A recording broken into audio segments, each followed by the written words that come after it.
Focus पर स्वामी जी की 3 कहानियाँ हैं। पहली कहानी में Swami ji step by step बताते हैं कि फोकस कैसे बढ़ाएं।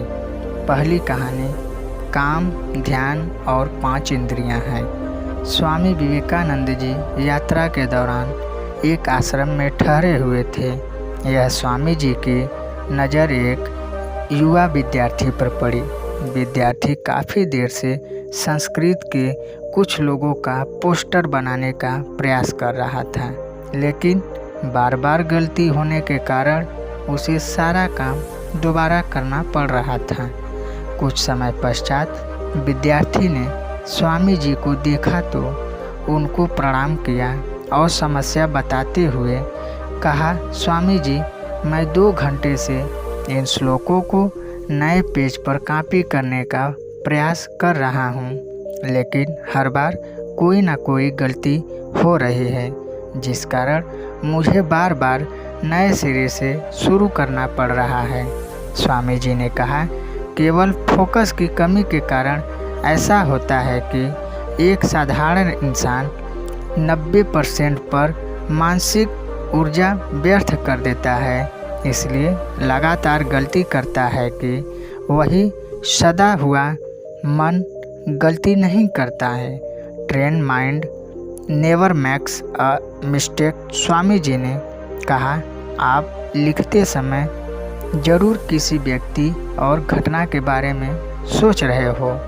युवा विद्यार्थी ने कहा, स्वामी जी, आज के दिन छुट्टी है, आपको बाहर खेलने का समय मिलता है, लेकिन मुझे यह काम पूरा करना है, शायद इसलिए मैं ठीक से फोकस नहीं कर पा रहा। युवा सन्यासी ने पूछा, अगर मन कहीं और जाए तो किसी काम में फोकस कैसे बढ़ाते हैं? स्वामी जी ने प्रैक्टिकल तरीका बताया। सबसे पहले गहरी सांस लो और गहरी सांस छोड़ो। मन को काम और खेल दोनों से हटाकर सांस पर ले आओ। स्टेप 2, सारी इंद्रियों को एक काम से जोड़ो, जैसे अंगुलियों के बीच पेन का स्पर्श महसूस करो। आँखों से शब्द को बनते हुए देखो। लिखते समय पेन और पेपर के घर्षण से जो आवाज़ हो रही है उसे कानों से सुनो, या फिर लिखते हुए शब्दों का उच्चारण अपने अंतर मन में गूंजता हुआ महसूस करो। नाक से इंक या स्याही की गंध महसूस करो। तो स्टेप 3, काम के साथ एक हो जाओ। इंद्रियों को काम से जोड़ने से तुम्हारा कंसंट्रेशन इतना बढ़ जाएगा कि तुम काम के साथ एक हो जाओगे, यानी तुम काम में खो जाओगे। तुम्हें समय का पता भी नहीं चलेगा। स्टेप 4, दोबारा ध्यान लगाओ। अगर बीच में मन भटके तो हमें कोई चिंता नहीं है कि दोबारा दृश्य करो और दोबारा ध्यान लगाओ। इस विद्यार्थी ने ऐसा ही किया और देखा कि जिस काम में वह इतनी देर से गलतियां कर रहा था, वह काम उसने एक बार में पूरा कर लिया। स्वामी जी कहते हैं कि हमारा कंसंट्रेशन यानी ध्यान हमारी इंद्रियों में बटा होता है, इसलिए हर इंद्रिय को एक काम पर लगा देने से मन भटकता बंद हो जाता है। इस समय ध्यान बहुत गहरा हो जाता है और साधारण मन इसे ज़्यादा देर तक साध नहीं पाता है, लेकिन इस प्रकार बार बार प्रयास करने से मन ध्यान को साधना सीखता जाता है। दूसरी कहानी, बिना कंसंट्रेशन के कुछ हासिल नहीं होता है। कहानी बिना कंसंट्रेशन के कुछ हासिल नहीं कर सकती है। होता एक दिन युवक ने स्वामी जी से कहा, मैं बहुत समय से तैयारी कर रहा हूँ। मैंने कई सरकारी एग्ज़ाम्स दिए, लेकिन मैं पास नहीं हो रहा हूँ। स्वामी जी, मुझे पता भी नहीं चल रहा है कि गलती कहाँ हो रही है। स्वामी जी ने युवक को देखा और पूछा, क्या तुम सच में परीक्षा पास करना चाहते हो? युवक ने कहा, हाँ। फिर स्वामी जी चुपचाप उस युवक को कुछ दूर कुएं पर ले गए। कुएं के पास जाकर स्वामी जी ने युवक को मिट्टी का घड़ा दिया और कहा, मटके में पानी भरकर आश्रम पहुँचो। ऐसा कहकर स्वामी जी तुरंत वहाँ से चले गए। युवक ने तुरंत कुएं से पानी खींचा और मटके में पानी भरा, लेकिन यह क्या, उसने देखा कि मटके में कई महीन छेद थे जिनसे थोड़ा थोड़ा पानी रिस रहा है। युवक ने सोचा, कोई बात नहीं, छेद बहुत महीन है, ज़्यादा पानी नहीं बहेगा।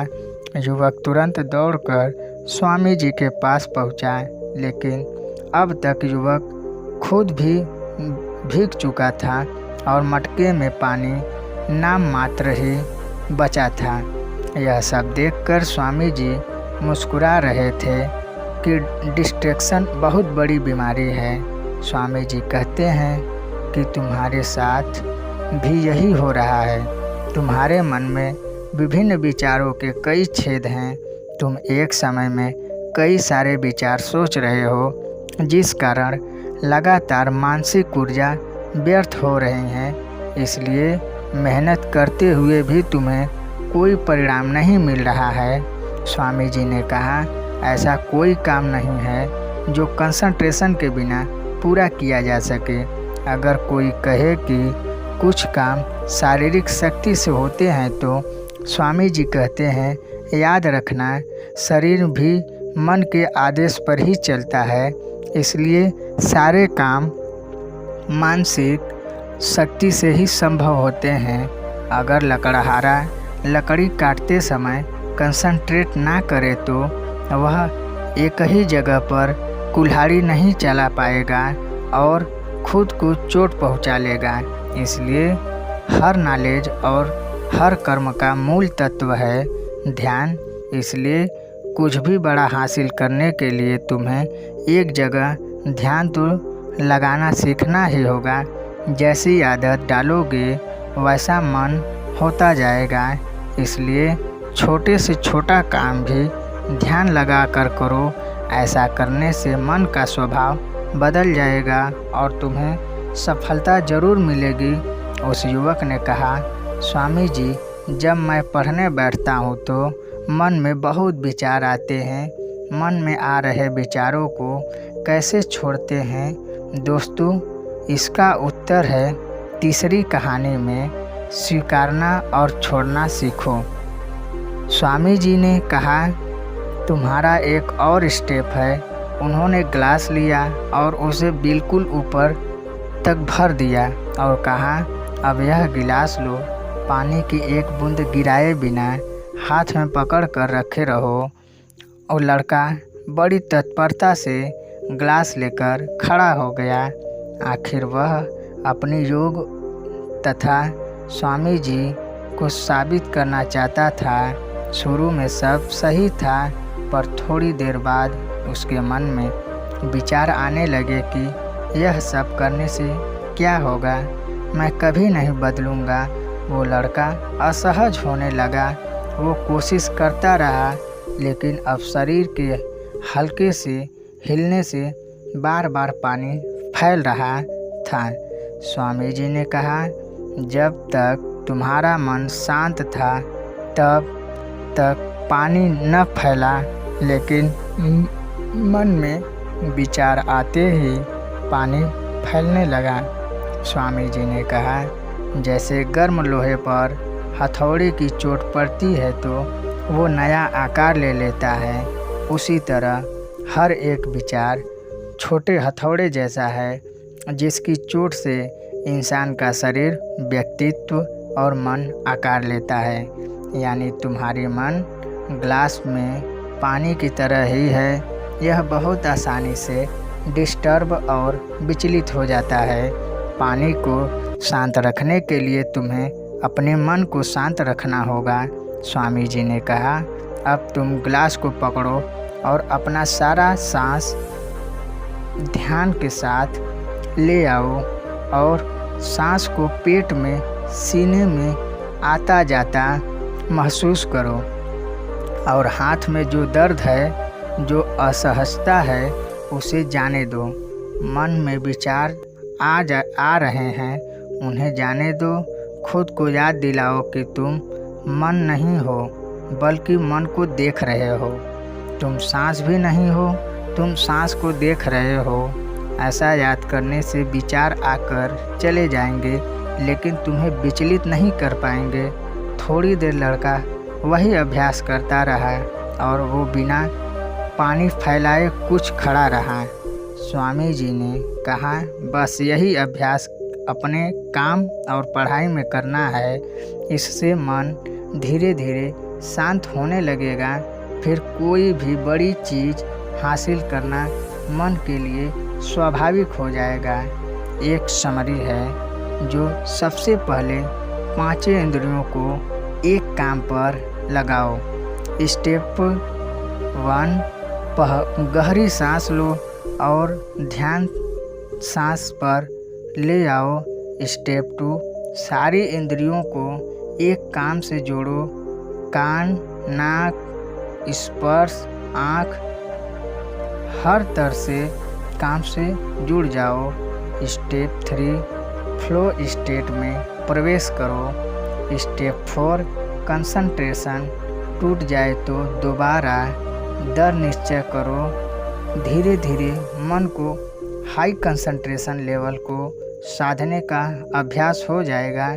दूसरी बात, हर नॉलेज और हर कर्म का मूल तत्व कंसंट्रेशन है। जो आपको हमको लगता है कि छोटे मोटे डिस्ट्रैक्शन से कोई खास फर्क नहीं पड़ता, लेकिन बिना कंसंट्रेशन के कोई भी कार्य संभव नहीं है। तीसरी बात यह है कि स्वीकार करो और जाने दो। जैसे गर्म दोहे पर हथौड़े की चोट लगती है, उसी प्रकार हर प्रकार की चोट से इंसान का शरीर, व्यक्तित्व, मन आकार लेता है।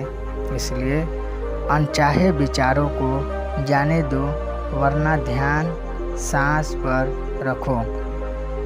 खुद को याद दिलाओ कि मैं मन नहीं हूँ, मन को देख रहा हूँ। मैं सांस नहीं हूँ, सांस को देख रहा हूँ। जो भी विचार आए उसे करो और जाने दो। ऐसा करने से मन अनचाहे विचारों को बचाना सीख लेगा। यही स्थिर रहने का सीक्रेट है। दोस्तों, आपको यह वीडियो पसंद आए तो लाइक करें और चैनल को सब्सक्राइब करें। धन्यवाद।